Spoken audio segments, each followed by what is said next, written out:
Thinking Aloud.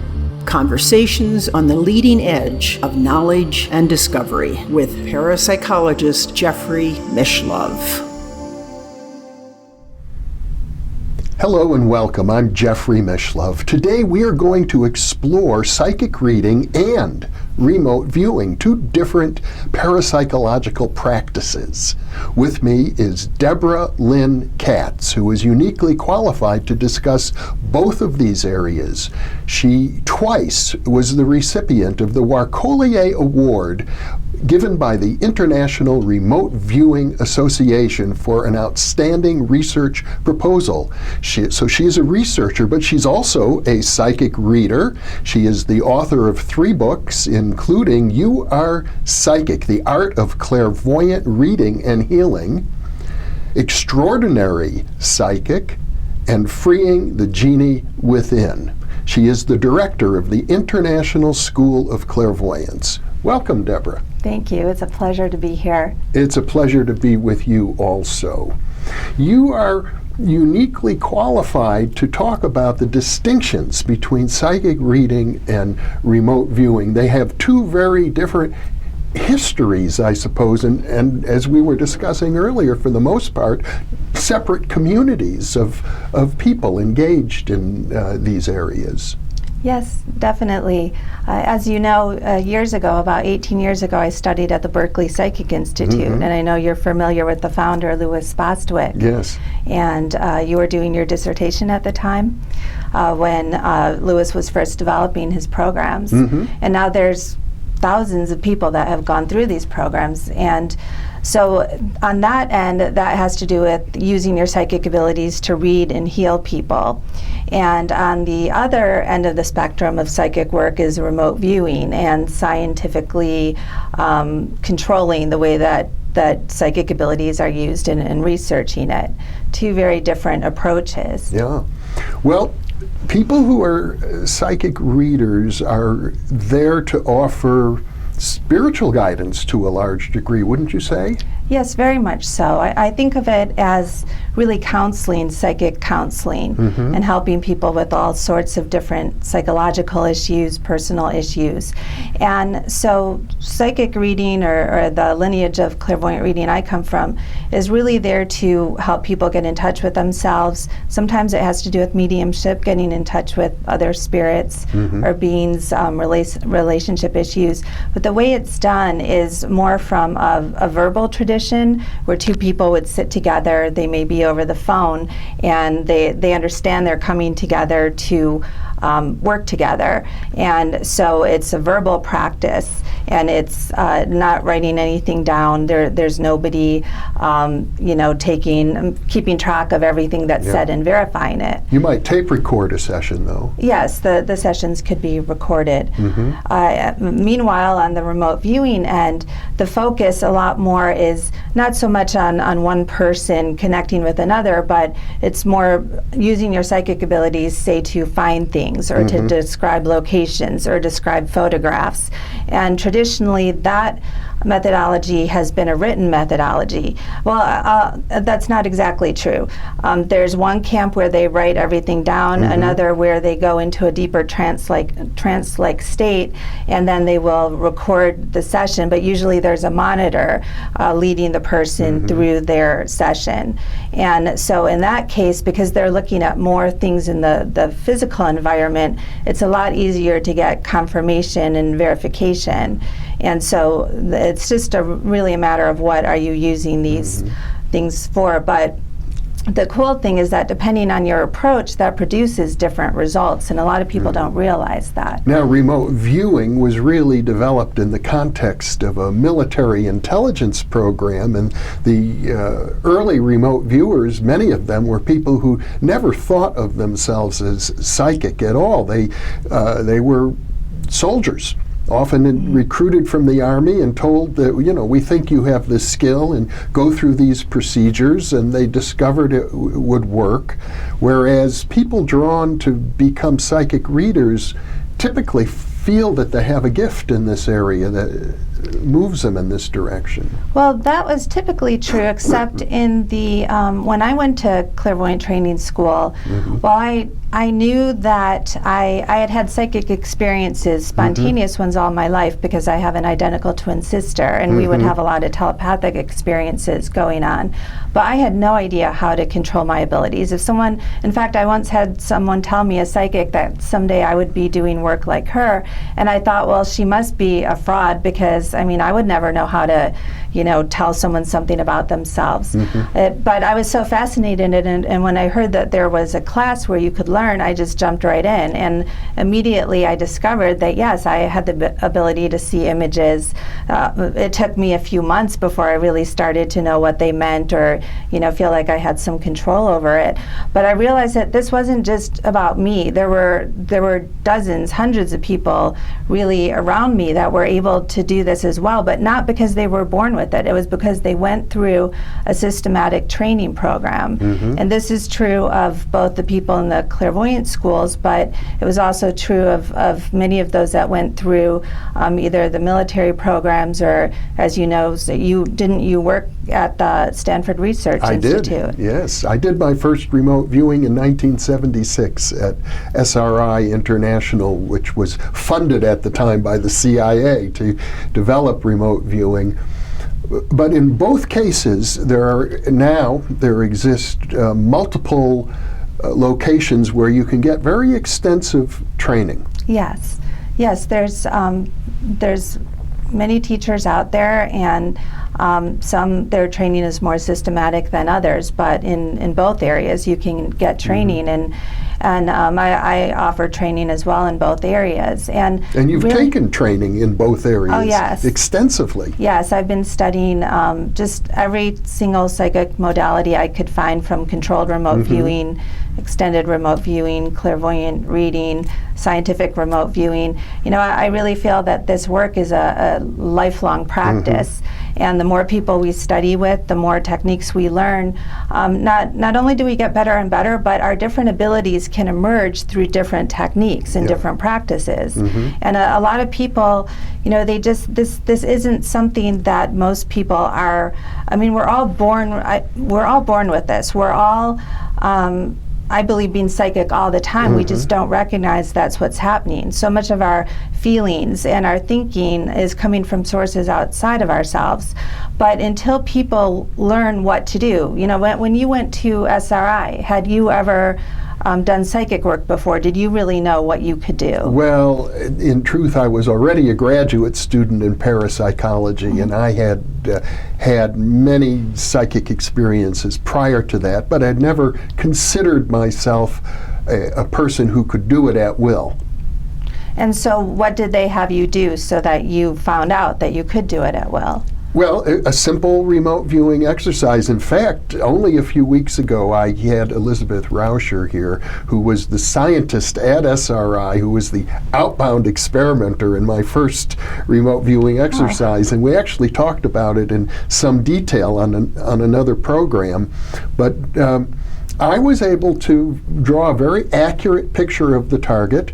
However, I didn't understand the target. I misinterpreted it completely, although the picture was, like dead ringer. And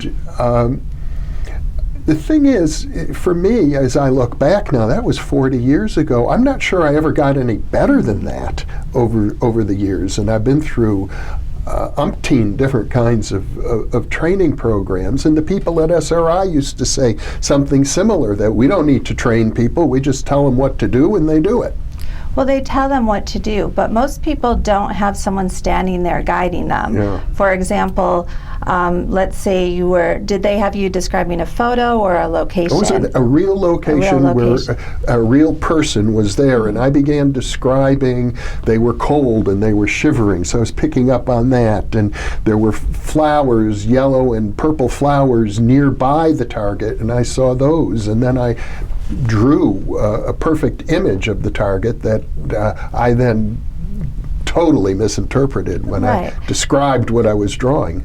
So, and what you're describing is very common for people when they're first starting out. Yeah. So then it's just a matter of learning how to get better and better so you don't have those same misinterpretations. Or let's say if in that case, say it was about finding a missing person, Yeah. you might need a bit more guidance to tell you, well, go look over here or try this technique, or if this isn't working over here. So a lot of times anybody can get initial information, but what I found, at least for me, and a lot of the people I work with, is there's just having guidance, learning from people who've been doing it for a while, and when you start applying it in different ways outside the laboratory. But if I said, okay, there's a missing person over in another neighborhood, go and produce, a detailed report and get it back to me, you might feel like you need a little bit more guidance on how to do that. Because and I've interviewed, as I think we discussed, Paul Smith, a trainer of remote viewing, who went through the 6 stages that he learned as part of his military training. But to compare psychic reading now with remote viewing, my understanding is that when you do a reading on a person, you get a lot of mental imagery, and often it's symbolic. You need to interpret what that image is, as opposed to remote viewing, where it's mostly an image that directly describes a particular target. It's not necessarily symbolic. Right. Well, and actually the symbols that come up in remote viewing sessions where you're looking at something physical, let's say a location or a photograph, when those symbols come up, they tend to be problematic. And it's better if they're either not there, or when they're there, you have to kind of sort that out. But the reason you need symbols when you're reading people is because you're getting into subjects that are conceptual. For example, if we wanted to understand why someone isn't doing well in their career, or why they're feeling depressed, or why they're having relationship problems, a lot of that is conceptual. If we could see the literal, if they're asking about a relationship, we can see what that guy looks like, and we could see what their house looks like, but that's not what they're needing to know about. So the only way that the information can come up is in symbols. But even then, now once you get a symbol, further probing is needed, but you really don't want your logical mind to interpret it, and this is where the training comes in. A new student will see an image and they'll say, oh, well, maybe it's this or maybe it's that, and as soon as I hear words like maybe, I don't know, I think, I stop them and say, okay, we understand you got one image and you don't know what it means yet. Now you have to go back into your psychic mode. You need to watch the image. You need to basically meditate. Let that image show you something else. And maybe another image will come up, or you'll get a thought, or you'll get a feeling. Even then, it's not, okay, this is the answer. It's like, now I have more information. So it's a constant probing and getting more information. In the same way with remote viewing, really, it's all about a step-by-step process. It's let's say you have an image of a mountaintop with penguins on it. Well, you might draw a great sketch with a mound or a peak, and that's a nice depiction. That's nice if you're just, trying to impress some researchers who are looking at your session and comparing it to a photo. But again, if you're trying to find, something on that mountaintop, then you're going to need to get a lot more detail. Well, how do you do that? Because all you got was a mound. Well, the techniques are you put your pen on that and you send your consciousness there. You look at what's under your feet. You rise up and you look down. You get more information. But a lot of people at that point want to start interpreting. They might be like, oh, there's these guys wearing tuxedos. Well, that's not correct. There's a life form wearing in black and white. But as a trained remote viewer, you understand, okay, my mind is thinking guys wearing tuxedos, but that's probably not right. I have to set that aside. I'm going to go back into the session. I'm going to bring myself right to whatever that was and touch it or smell it. What comes up next? And so it's a constant probing, exploring, getting your mind out of the way, and by the very end, then it's like, oh, those weren't people, they're flying. This is some kind of bird life form. So you have more and more accurate information, but it's about guiding yourself. So what you're describing are many of the similarities between psychic reading and remote viewing. One of the important ones is getting your intellect out of the way completely. Exactly, and that's the hardest thing.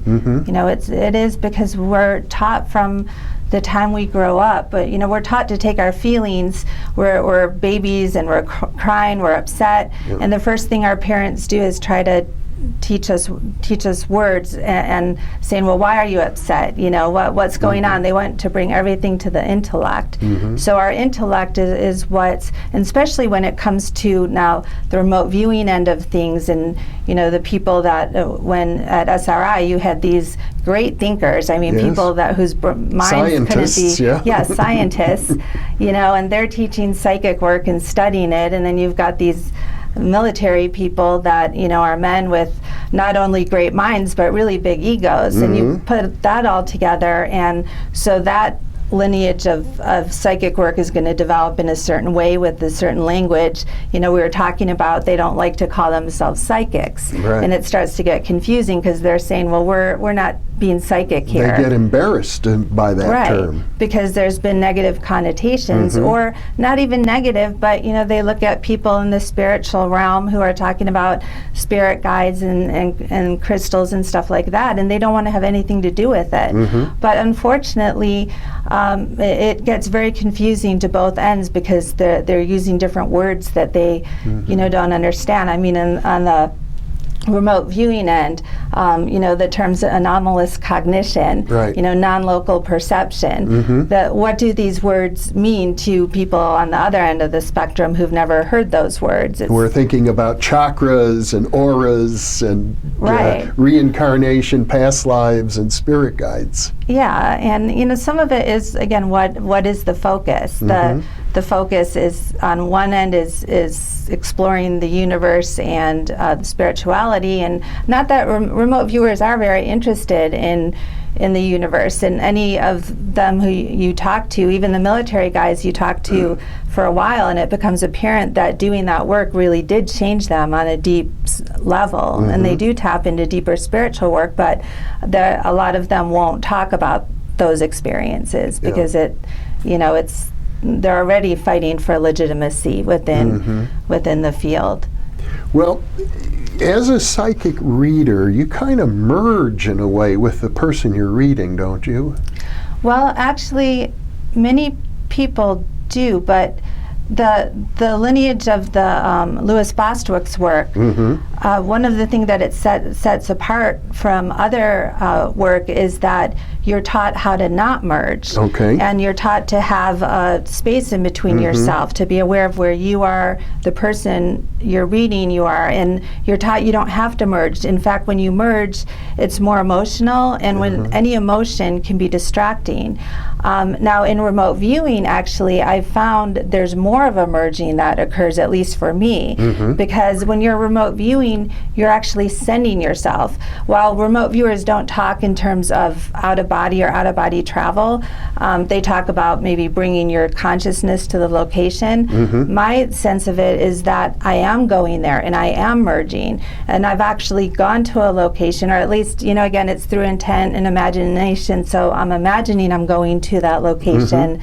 And I've had it where suddenly I felt a heart beating, and I felt a body and heart beating like I was inside, and that told me, oh, there's a life form right here, and that turned out to be what the target was, but I didn't know. In remote viewing, they don't say you're reading a person.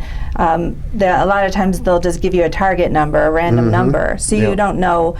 You have no idea what the subject is, whereas in clairvoyant reading, you always know, oh, here's a person. You try to have as little front loading as possible in both of them, but in clairvoyant reading, you'll get at least a person's name. Now, let's define that term, front loading. Yes. So front loading is simply where you know information up front before you start. And so in clairvoyant reading, you would know the person's name. You'd at least usually know, like if we're meeting, you'll know what they look like. But most of my work over the last 10 years has been over the phone. So usually I don't know anything more than their name. I know if they're male or female because I can tell from their name or voice. That's really about it. And but that is still information. So you don't have long-term clients who you know very well? Well, no, I do have long-term clients as well. I have a lot of those. But as far as I have a lot of people that I'm meeting for the first time. And when I had an assistant, I was really even more, cut off from knowing anything. But now I might have their email address or something like that. But the point is that you try to have as little as information up front.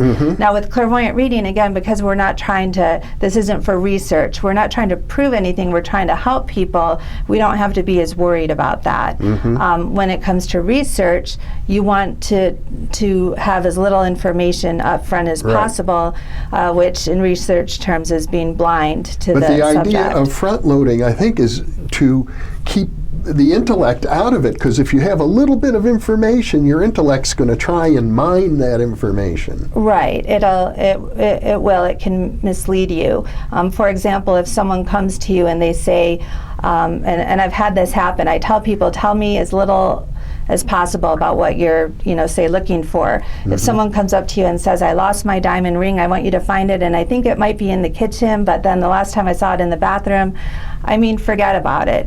What you're going to have to struggle with in the session to get all those ideas out, and those ideas may be nowhere in those places, but there's so much you have to fight with that you just don't want that. Now, some remote viewers, like I personally like to know a lot. It's not that I need to, but I find it more efficient. If you tell me that you've lost your ring, that's a good amount of information for me.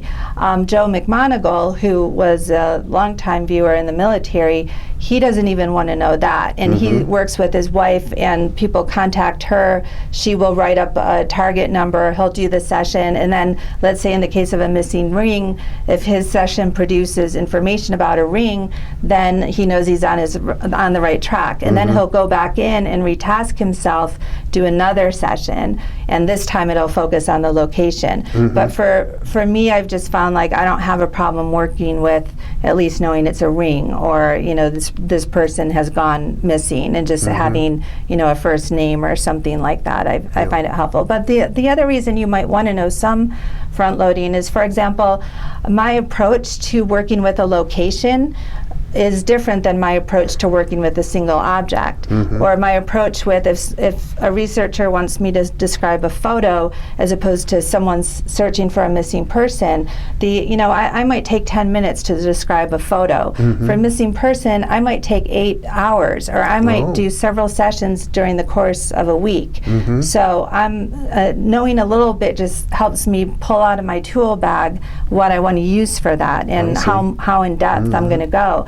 And the challenges for remote viewers is we a lot of times, since we don't know if we've gotten enough information, so we have to kind of use our intuition to say, okay, I was in session for 45 minutes and this is long enough, versus I'm going to stay in session for 2 more hours and get a lot more information when that may not be necessary. So you kind of have to feel it as you go along. Whereas with a person, in clairvoyant reading, you have an idea, you just have an idea of how much you've covered. Sometimes they're asking questions, which, again, questions can be front-loading, but they can also help direct your attention. Because with all of this, you could see all of this is time-consuming. And can you imagine if someone said they wanted you to write a paper, but they didn't really, or write an article, but they didn't give you any guidelines? You may end up doing hours long of writing that you don't really need to do. So in any task, guidelines are helpful. But when it comes to research, parapsychology research, you have to be very careful that just as far as being able to present it, because there's so many skeptics, really tearing everything apart. So that's why it's really become part of the practice in remote viewing to do your work You want to make sure you rule out any normal sources of information. Right. But now you mentioned a psychic reading, you separate yourself from your client. Yes, well, that's one of the techniques where you attune yourself but at the same time you see, like, I might visualize an object in between us, and I might imagine a grounding cord, grounding myself, and seeing your energy over there. And I can still pick up information about you, and I can feel some things, but it's very different than if I merged with you. I might feel everything you're feeling, and feeling is great. It can, if you have a stomach ache and I feel it, I can tell you that you have a stomach ache. You're feeling sad. And people say, well, if you already knows, then why do you have to say that? But it's a very profound experience for one person to witness what the other person is and express that. And sometimes people don't really know how they're, like, you might be stressed but not aware that, or you might be overthinking, and I might say, well, gosh, I'm feeling some anxiety, and you're like, oh, I don't think I'm anxious, and then you kind of feel it, and it's like, oh my gosh, that's why I haven't slept, for a week. So that can be helpful, but beyond that, that's so limiting. Then we need to understand, well, why are you anxious? How are you approaching your work in your life that's not working for you? And what are the obstacles? And how can you get over that? And none of that is going to work just from me feeling what you're feeling. In fact, feelings are like being in a tornado, and if I stay in that, or if I'm feeling your stomach ache and I don't know how to separate from that, my session is just gonna, I'm gonna have to end the session and go take a nap or take some medication. So would you say more preparation is required to do a psychic reading than to do a remote viewing? Well, I would say I tend to do more preparation. I find with my remote viewing sessions, if I go into too deep of a state, I fall asleep. So there's a fine balance with my, I just call it my brainwave switching over. It's a fine line. So I can't be in a too deep a state, but I have to, it seems like with remote viewing, I want to be a little bit more alert. But again, with remote viewing, I do feel it's energetically more messy because I'm going to the places. I have a harder time separating, especially, with reading a person, I'm with them for an hour and a half, and when we're done, we're done. There's usually no great mystery. I have a very firm rules for myself that I just won't think about them again. But with the remote viewing session, again, let's say I do an hour-long session and I don't get any feedback, because a lot of times you may not get feedback, maybe sometimes ever, or maybe the researcher isn't giving it to you for months. So then I will go to sleep at night and I'll be like, gosh, did I miss something? Maybe I should do another session because maybe there's more I can get. Or in the case of like a missing girl last week, I was working on that, and it was, missing people are a challenge because they can move around. What you see the first day might be different the second and the third. So I was connected with this girl. I had a sense she would return home, but I just felt like there was more I could be doing, and so I stayed connected. I stayed connected with her, and it was really not a very fun week, and I didn't sleep well. Fortunately, she got home, and then I used the techniques that I had learned in my clairvoyant training to help me make that final separation. But had I just gone through remote viewing training, they don't teach that, because you're not supposed to talk about clearing your chakras or clearing your aura, so that's not part of remote viewing training. So that doesn't sound very scientific. So I was able to use what I learned in my clairvoyant training to bring my energy away from that missing girl, who is still, she's okay, but she's still having psychological issues. So I want to keep that connection going. Deborah Lynn Katz, we've gone for half an hour. We've pretty much used up our time, but this conversation is so engrossing. If you're willing, I'd like to do another program, and we'll keep going on this topic. I would love that. Thank you. Thank you so much for being with me. And thank you for being with us. Be sure to check your listings for part 2 of our 2-part series on remote viewing and clairvoyant reading.